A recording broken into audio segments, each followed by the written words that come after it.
It was a bitter January night in 1976. 16-year-old Pamela Maurer was driving home from a friend's house after dinner. She was bright, dependable, the kind of girl who always called if she'd be late. But that night she never made it home. Hours later, her body was found on the side of a quiet suburban road in Lindahl, Illinois. Strangled, boots missing, no witnesses, no motive. Her murder haunted the town, a mystery frozen in time, until science, decades later, revealed the men who had crossed her path. For years, the truth stayed hidden, the victims forgotten, the cases left cold, until science revealed what time could not. This is Decades in the Dark, where cold cases are brought back to light. Before her name became a headline, Pamela Maurer was simply Pam, a bright, kind 16-year-old from Downers Grove, Illinois. She was a junior at Downers Grove South High School, known for her soft voice and her habit of always holding the door for others. Pam worked part-time at a local Baskin-Robbins ice cream shop, saving money for college and art supplies. Her teachers said she was reliable, thoughtful, and the kind of student who always did more than she had to. She lived with her parents, Robert and Joan Maurer, and the three were close. They often had dinner together, watched TV as a family, and waited up for Pam when she went out with friends. That night, when she didn't come home on time, her father got in the car and drove her usual route, retracing every turn, hoping to see her headlights coming the other way. Pam didn't have a boyfriend. Her friends described her as innocent, someone who still blushed when boys teased her. She liked sketching, music, and working weekends at the ice cream counter. She had her whole life ahead of her, and then, one cold night in January, it was stolen. January 13th, 1976, Pam was an honors student at Downers Grove South High School, a small-town girl with big plans. That night, she had dinner with a friend in nearby Downers Grove. Around 10 p.m., she said goodbye, climbed into her gold 1963 Dodge Dart, and began the short drive home. When Pam didn't arrive, her parents grew worried. The next morning, their worst fears were confirmed.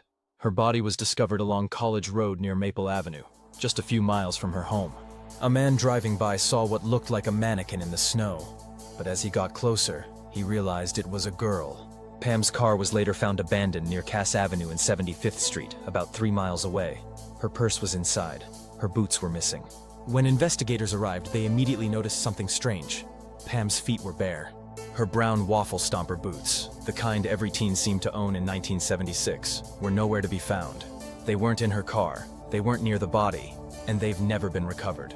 Some detectives believe the killer may have taken them as a trophy, a behavior often seen in sexually motivated offenders. Others theorized the boots were lost during transport if her body had been moved between locations. But the truth has never been found. The absence of those boots became as haunting as the silence that followed her murder. Police worked quickly. There were no witnesses, no signs of robbery, and no clear motive. The medical examiner at the time reported no visible evidence of sexual assault, only that Pam had been strangled and left at the roadside shortly after death. But decades later, DNA testing would tell a different story. Seminal material preserved from the original examination revealed that Pam had, in fact, been sexually assaulted. Proof that wasn't detectable in 1976. Investigators collected hair and fiber samples, cigarette butts, beer cans, and other items from the scene.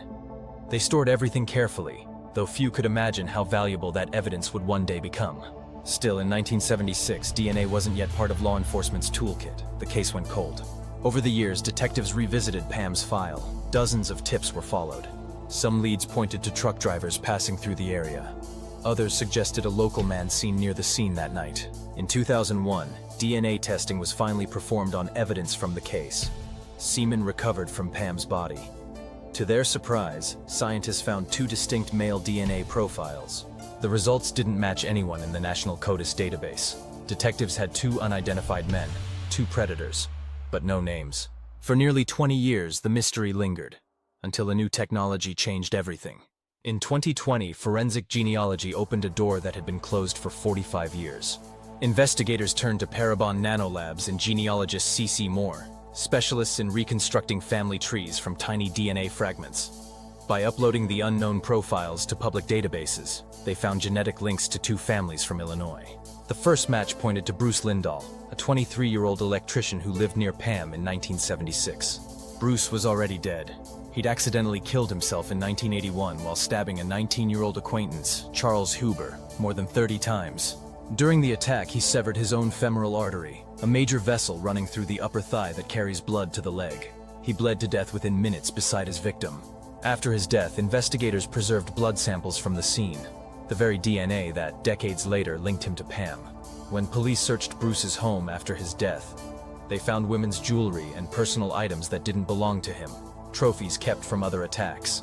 Pam's missing boots were never recovered, but investigators believe they could easily have been among his collection. Bruce had raped and murdered Pam in 1976, but the second DNA profile belonged to someone entirely different. Barry Lee Whelpley, a former welder who'd been 27 years old when Pam was killed. When police confronted him in 2021, Barry was 77 and living a quiet life in Minnesota. He appeared stunned when told his DNA matched evidence from the 1976 murder. He was arrested and extradited to Illinois. There's no evidence the two men ever knew one another. They weren't co-workers or friends, just two predators whose lives intersected through one tragic case. Experts believe Pam may have been assaulted by both men in a narrow window of time, or that one man's assault was followed hours later by the other. Because semen can remain detectable for up to 72 hours, both DNA profiles could survive, preserved for decades by careful evidence handling and modern forensic amplification. Another, darker theory suggests one man may have encountered her after death, committing an assault post-mortem, a possibility investigators have quietly considered but never confirmed publicly. Bruce wasn't just a killer.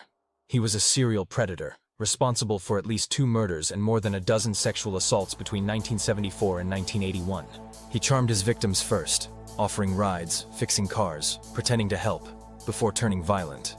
When he died, police found his apartment filled with women's items that hinted at how many lives he'd taken. Barry, on the other hand, had no criminal record, no history of violence, no known pattern of assault. He lived quietly for decades, raised a family, and retired as a welder. Both men lived ordinary lives, unnoticed. Both crossed paths with a 16-year-old girl who trusted the wrong person. There's no evidence Pam personally knew either man. She was 16. They were in their 20s. Both lived nearby, both familiar faces in the area, but not friends or acquaintances. Detectives believe her car may have stalled that night, and one of the men, most likely Bruce, offered help. Pam was trusting, and that small human act of trust may have been what led her straight into danger. Before Barry's trial could begin, another cold case reopened. The 1972 murder of 15-year-old Julie Ann Hanson, who'd been stabbed to death and sexually assaulted while riding her bike in Naperville. DNA from that scene matched Barry as well. He was now tied to 2 teenage victims, both attacked years apart, both in the western suburbs of Chicago. While awaiting trial, Barry suffered a fatal heart attack in February 2024, dying in his Illinois jail cell at age 79. He never confessed, and neither case ever reached a verdict. In 2021, DuPage County State's Attorney Robert Berlin called Pam's case a testament to the power of science and persistence. After 45 years, her family finally had names, faces, and the answers they'd prayed for. But true justice never came. Both men who violated and destroyed her life turned out to be serial predators, each living quiet lives long enough to escape the full weight of the law.